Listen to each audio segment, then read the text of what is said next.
I'm Adriel Wiggins with Adriel Wiggins Author Services and Consulting. And today I'm doing a customer spotlight with my customer, Sara Rosett. Sara is a native Texan, US Today bestselling author, and she grew up reading and dreaming of writing books. Her stories and essays have appeared in Chicken Soup for the Military Wife Soul, Georgia Magazine, The Writer, The Romantic Times Book Review. She writes lighthearted fiction mysteries. Thank That's you, me. Sara, for coming on today. Oh, I'm so excited to talk to you. Yeah. So, what did your business look like before you met me? I'm just going to jump right in and we're going to go through Yeah. the questions. So I was thinking back about this, and I think the main difference is that I was doing everything. And it was like I just needed, it was, everything was on me.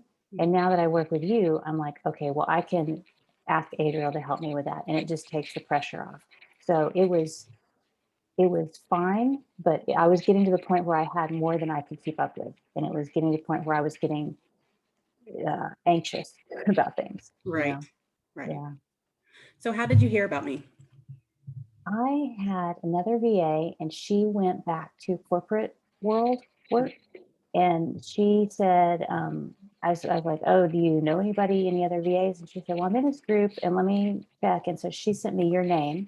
And then I sent you an email, I think. It's been a while. So is my memory right that we connected via email first, I think? Yep.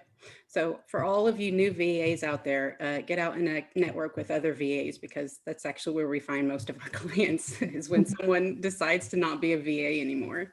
We fix Yeah. people up. Was there Yeah. anything in particular that let you know you really wanted to hire me versus anybody else you met during that process? Well, I mean, being recommended by somebody else, that's huge. Right. But also, I went to your website and I looked at your website and it looked professional and nice and it told what you did and it had your schedule. And I've been looking. I was just checking around in case my former VA didn't have any recommendations. I got online and looked at some sites, and some of them just don't look that great. And I thought, if you want the image you're projecting online to be professional, and yours is very professional. And I was like, okay, this is good. So, and then we talked. I think we talked on the phone, and that went well. And so I just felt very comfortable from those two things. What were some trepidations you had about hiring me, and how did those pan out? And you can be brutally honest if you want. I think anytime you start working with someone, you just don't know how it's going to go. So you just don't know. And um, I I knew that it could be, it might not work out, and that was okay. But I just thought, well, we'll try this and see how it goes, and we'll start small. And it's been fine. And I think that I was more worried about like the technical things, like how we would communicate and how like you helped me, like you log into certain accounts for me and do certain things and how all that would work. And once we figured all that out and had all that squared away, it was fine. And oh, and the other thing that was important to me was you had a contract that Right. we signed before we did anything. And that was another thing that I was like, okay, she knows what she's doing. She's done this before. It'll be fine. That is a good point. The two of us co-wrote a series of blogs on how to find and hire and work with a VA. And one of the main points that we emphasize in that is that you do start slow because it takes Yeah. time to build trust. Even when you have somewhat of a built-in trust from, for us, the Hmm. VA that recommended me, Hmm. um, it's still it takes a little bit of time to say, okay, here's my business, here are the keys to my business. That's a scary prospect. So Yeah. starting small, I think we did I don't even remember. Well, let me ask because I think that's the next question. um what what was one of the first projects you handed off to me, and why that one? Okay, so I went back and I was trying to remember what we worked on together first. And I think it may have been those blog posts was one of the first things we did together. And I think I had you create some draft newsletters for me. And I went in and kind of fleshed those out. And it was just mostly it was things that I had, like I have all these ideas, I have my writing, and I have all these things that I'm like, oh, I should do this. And it was kind of smaller projects that were closed ended, Right. And so I think the newsletter one was more like an ongoing one, but it was very small things. It was like, can you format this for me? Can you, I think you helped me reformat the interior of the How to Outline a Cozy Yes, book. I yes. think that was one of those that you did for me One of those early on. really fun projects that re required a lot of creativity based on what I was using for my tools. Yeah, but it did great. It worked out great. So yeah. So what are some of the various things that I do for you? Okay. So the easier thing would be like, what don't you do for me right now? So I still do all my own book uploads, but there's so many things that you help me with now. Like we've gotten down this system where you're helping me with draft newsletter content for, I've kind of expanded out to do some new newsletters besides just the ones that are going to my readers. I'm doing some about like a historical mystery new release list. And then I have a nonfiction stuff, and I couldn't keep up with all that if you didn't help me with that. Yeah, there You're are helping me three with different newsletters we do on a regular yeah, basis. Yeah. yeah. And you're helping me keep up with the translations. Mhm. And so like for me, I feel like I kind of need to know what's going on and then I can hand things off. So like I'm doing like the first one in German and then I'm going to hand that off and Adriel's just going to run that for me. And it's basically project management. It's, you know, like, do we have the cover? Do we have all this? So you help me with that. You help me with like keeping track of ads, running promotions, applying for promotions. Um, Unlike all the smaller sites, I don't do a whole lot of Facebook ads or anything like that. Um, Adriel's very good with spreadsheets.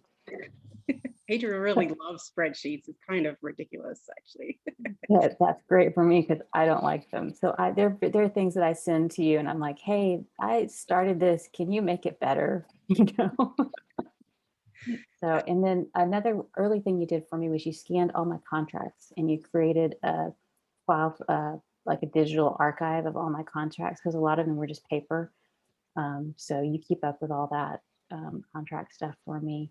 We know when Um, something is when the rights revert back to you. That's highly important. yes, yes, it is. And I don't know, there's so many things. There's just like lots of things. Sometimes I'll get some emails and I'm like, I just don't want to respond to this. I don't know how. And Adriel always comes up with something good. She distributes audiobook codes for me. And the other big thing you do is all the scheduling, like of the proofreader and the copy editor and the narrator. That's helped just to take that off my plate because that's a lot of emailing back and forth and coordinating. And so she It takes care is. of all that. Right. Yeah.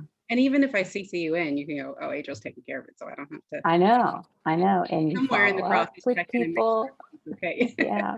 Because one of the things with dealing with freelance copy editors and proofreaders and stuff is they'll have a date that the book should be back. And then sometimes that date goes by and you're like, what happened? Are they okay? Is it, you know, and so you follow up and you check on those things Right. for me. And I appreciate that. Which reminds me, I need to check in with someone today. Today's the day. Um, so okay, so you just mentioned that we're working on translations right now. That's the big Mhm. special project. Are there other special projects? And really, you can talk about translations, what we're doing with that. Yeah. Yeah, the translations is kind of a special project where we've set up a thing in Asana where we can, you know, just track everything. Right. And so basically it's going to be like making sure we have the cover done in the new language and then making sure that they have the correct English language version to translate and then make sure we get it back and then get it proofread and get it back, you know. So it's just like coordinating all that. And then we'll have to get like the blurb translated and there's a lot of steps to it. And so we'll just kind of work our way through all that. Right. And then I think we've got, oh, go ahead. But one of the things that's key about that, and I was just some episode I just listened to on some podcast, they were talking about translations. Actually, it might have been Wish I'd Known Then. Um, Someone. Maybe. Anyway, I don't know. I listen to dozens of podcasts every Yeah, week. me too. But they said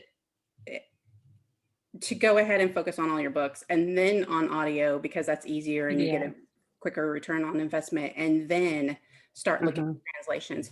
But one of the key points of that is we already have the process down for a new book, Hmm. for audio, Hmm. like we know how to Yes. release. So doing the whole translation, it's the same exact process, except now we've got the added layer of a translator that we didn't have before.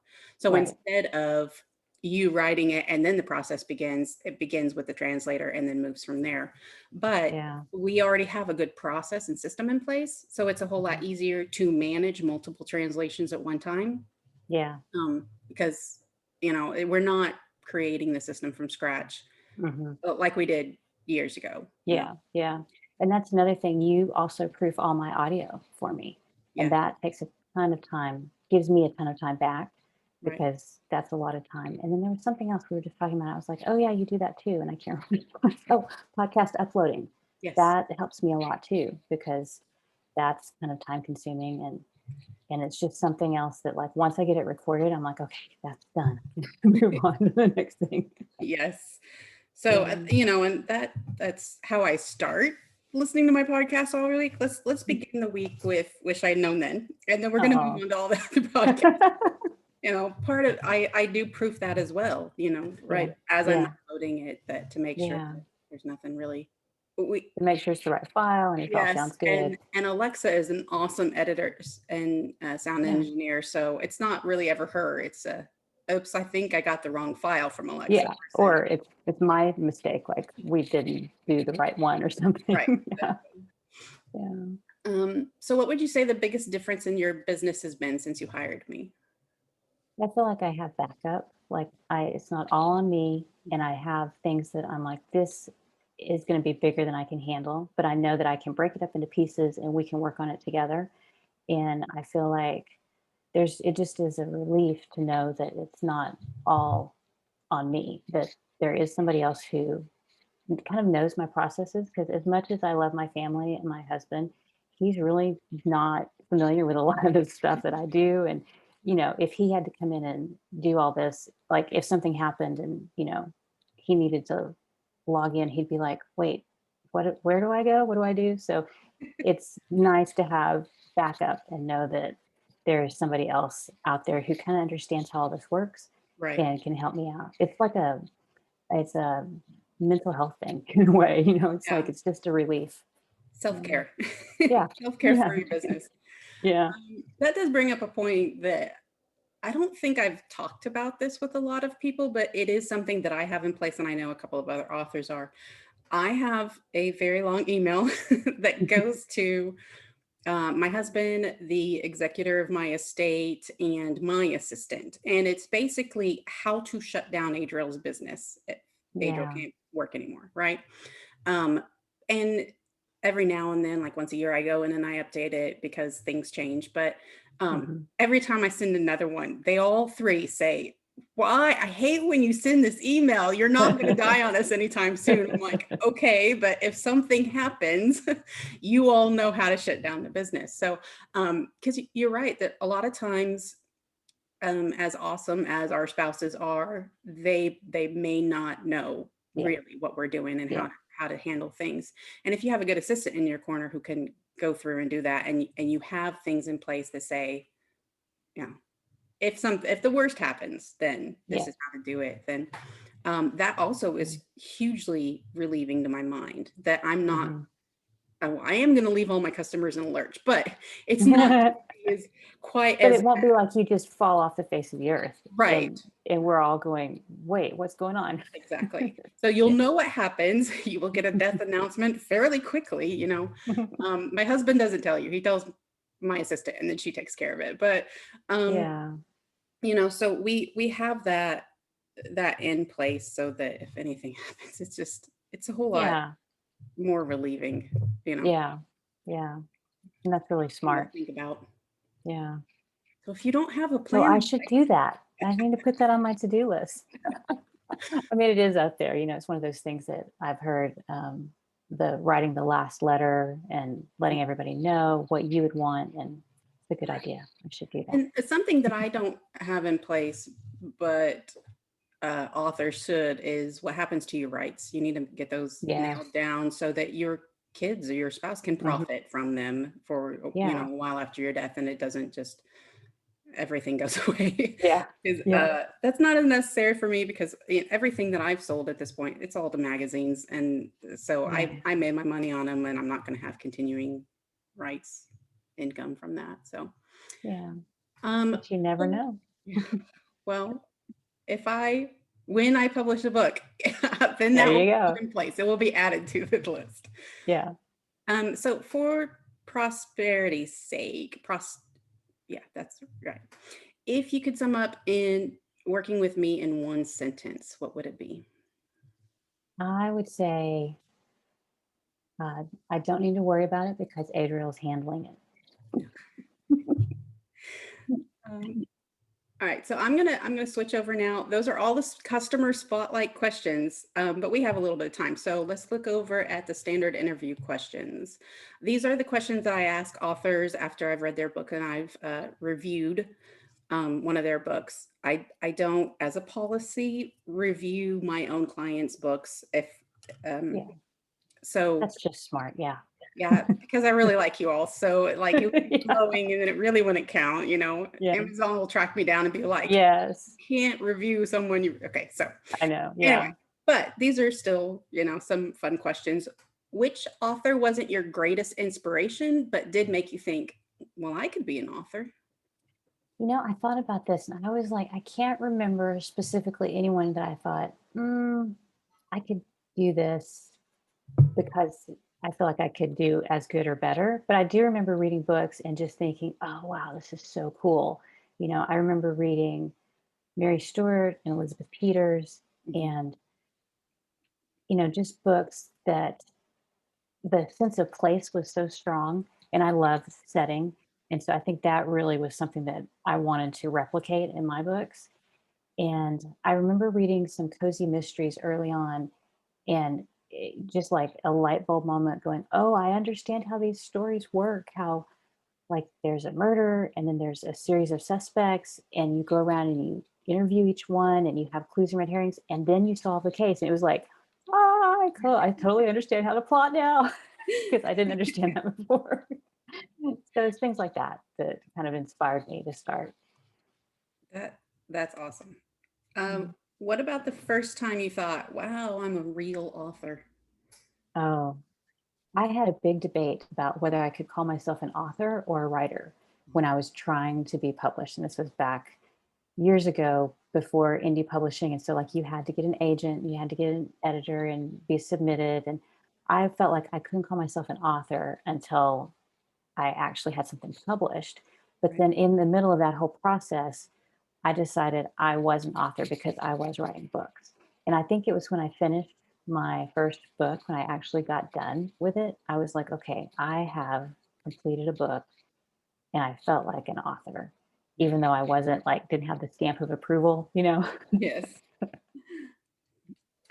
What's the oddest part of your routine that you simply must do in order to sit down and write? Okay, so it's very strange. I have to have an office. I mean, I have to have a window in my office. And Right. so I have an umbrella because I have one right here and it's really loud. It makes it sound echoey. But like if I'm trying to write and I'm in a closed room, I just can't do it. So I have to have a view, I guess, even if it's just a tree or Yeah, something. the sunshine is very important to our Yeah. mental health. Yes, it is. What's your biggest writing obstacle? Oh, probably myself, like my own mental stress about, can I get my words in? Or, where is this book going? I think that's all, so much of it is mental and it's mindset. Mhm. And, I've realized that the longer I've done this, that like when I started out, I thought I could only write one book a year. Right. And then I started meeting people who were writing, you know, 5, 6 books a year. And I was like, maybe I could do that. And so it was like, I never thought it was possible. But once you think it might be possible, then things change. And so I think it's the same thing for me. Like, can I write a historical? I want to. Can I, it's like those self doubts. That's my biggest hurdle. And if I can just get over that, and a lot of times it's just like if I stop thinking about it and worrying about it and just do it, it's fine. Right. Right. How do you prefer to network, and what impact do you think those have had on your sales? Well, I'm an introvert, so I do like going to conferences and meeting people at conferences, but we haven't been able to do that. But I like it in like small doses. I like to Mhm. go to like one conference and then be done, or like go and like meet people at like for some of the networking stuff or the conference stuff, and then have some time to myself, so I kind of can handle it in small doses. But I mean, I do a lot online, and that's been great to just meet people online. And I did a group promo. You helped me with it, the historical mystery Valentine's promotion. Right. And that was a good way to kind of connect with authors. And I think that's nice to just meet somebody, do something joint together that helps everybody out. And I think that's one of my favorite ways to do it. And then groups and stuff are great, but I have a tendency to like I'll join and I'll be in there for a while, and then I'll get busy and I don't check in for a while. So it's like hard for me to keep up with groups. So Yes. I'm hit or miss in groups. I have my favorite groups that I go check in on, and a whole bunch of others Hmm. that I don't. The Yeah. come up in my stream. Yeah. Terrible group member. What is one mistake you've made in your publishing career that you'd like to warn other authors off of? I feel like I'm in Wish I'd Known Then. I was going to say, I should have the answer to this one, right? I think the biggest mistake I made was not paying attention to what was coming in the future when I was traditionally published, because I just thought this is how it's always going to be Right. and things will never change. And I heard about ebooks and I was like, oh, that's interesting. Totally had blinders on and didn't even think about it. And like now looking back, like you can look and see what happened in music and all these other industries. And I think things are still changing all the time. And I'm trying to be more aware of how things could change. But then once I realized this could be an option for me, I could write my books myself and publish them myself. I was like, okay, let's check this out. But I feel like I was slow to come to it because I was just so unaware of what was going on. So, Right. yeah. So be aware of all the market trends, not just in books, but Yeah. yeah, movie Yeah. and music and lots of other Yeah. things. They can act as a canary in the coal mine for us. Yeah. Yeah. Like I think like right now, if you look at music and movies, is streaming. Streaming is huge. And eventually that's And going to subscription become services too. subscriptions. Yeah. Yeah. That's going to become the main model eventually, probably the Mm. way people will read. So I have to try and figure out like how I can be part of that and still maintain what I have, because right Right. now I'm wide, so I'm dependent on book sales. And so streaming sales can be good or bad, like it depends Right. on how it's set up. And so here's your plug for Kobo Plus that Yes. Kobo they Plus is have a great. wonderful subscription service, and you don't have to be exclusive to them. I think that's the Yeah. biggest problem with a lot of times we think we have to be exclusive to be in the subscription Right. service because that's how Amazon runs it, but we don't have to Yeah. be. Yeah. And there's Scribd and then audiobooks. I'm doing really well with subscription services for audiobooks through libraries. Hoopla. And yeah, Hoopla and just all kinds of services that I wouldn't have, that's a market that I wouldn't have even thought about like maybe 5 years ago. Right, right. Is there any advice you'd like to give to a new writer? I would say, um, well, the thing that got me finished was a quote from Maxwell Perkins, and it was just get it down on paper and then we'll see what to do about it. And for me, I was like, okay, because I always had these great beginnings and I didn't have much of a plot. So I didn't know what happened. And so I'd have like a great 2 or 3 chapters and then I would just fall off the cliff. I didn't know what to do. And so once I figured out, okay, I've got to write all the way to the end, got to get to the end and finish it. And then I can go back and work it out and make it. Because I felt a lot of pressure for that first chapter, that first line to be great. And so I spent a lot of time working on that. But if you don't ever finish the book, it No one doesn't can see matter, that great line. Yeah. Yeah. So I'd Yeah. say, So Sarah just described my novel writing experience. There you go. There's a reason why I publish primarily poetry and short stories because I can get those done. yeah, So, I understand that completely. what are you currently reading? Let's see, I just finished this great historical. It's called A Peculiar Combination by Ashley Weaver. It's brand new. It's about it's set in World War II in London. It's a woman that her family is kind of on the shady side of the law. Her uncle is a locksmith, Hmm. but if you have locksmith skills, you can also do other things. And so Exactly. they do both. And so she gets involved in this thing and has to help the government out during wartime Mhm. with her special skills. And it's got mystery, romance. It's really good. Highly recommend that.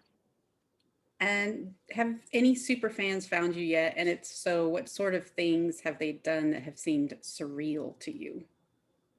Well, to me, it's kind of surreal that people will read my books and then post about them. I mean, that is just kind of crazy to me, you know? And mystery readers are kind of a quiet group normally. Like I know like some genres like romance, they're talk about their books and post online. And mystery readers, I feel like are a little quieter. Mhm. But I've had people that read my books and, they'll tell their friends about it. I've had people contact me and say, I got my book club to read your book and we all loved it. It's like things like that that I'm like, wow, it's like the book has a life of its own outside of me, which is just kind of strange, when you think about it. So that's pretty cool though. So, what books do you have coming up? That would be Okay, so the next book that's coming out is the seventh in the historical series, the High Society Lady Detective series, and it's called Murder at the Mansions. And it will be out in January 2022, doing the super long pre-order so we can get everything, all our ducks in a row, all the audio done and everything. So that's coming up next. cannot wait to proof the audio. I'm really looking forward to it. Yeah, Even though I I'm could totally excited pull up the manuscript and read it now. No, I'm going to wait till the a because little you're an audio listener audio. Yeah, first, right? You prefer audio. I do. Yeah. Which is why I really like audio proofing. So you should send me your audiobook to proof. Oh, you'll get it. And lastly, where can people find you? The easiest place to find me is just my website, sararosett.com. I'm on Instagram more than any other social platform. I'm on there pretty often. So that's where I'll be. Okay. And if you haven't yet, sign up for the Historical Mystery Day newsletter, which every couple of weeks we give you 8 new books that are being released in the historical mystery subgenre. And we have a lot of fun putting those together. Like, Yeah. you know, my creator brain makes all of the colors flow. So they start out red and then they move to blue or the opposite way or something. Yeah. So, and it looks so cool to see all the covers because basically all it is, it's just the covers and links to the books Mhm. so people can, kind of keep up with what's coming out in that genre. Right. So, yeah. All right. Thank you for coming on today, and I'll talk to you later. All right. Sounds great.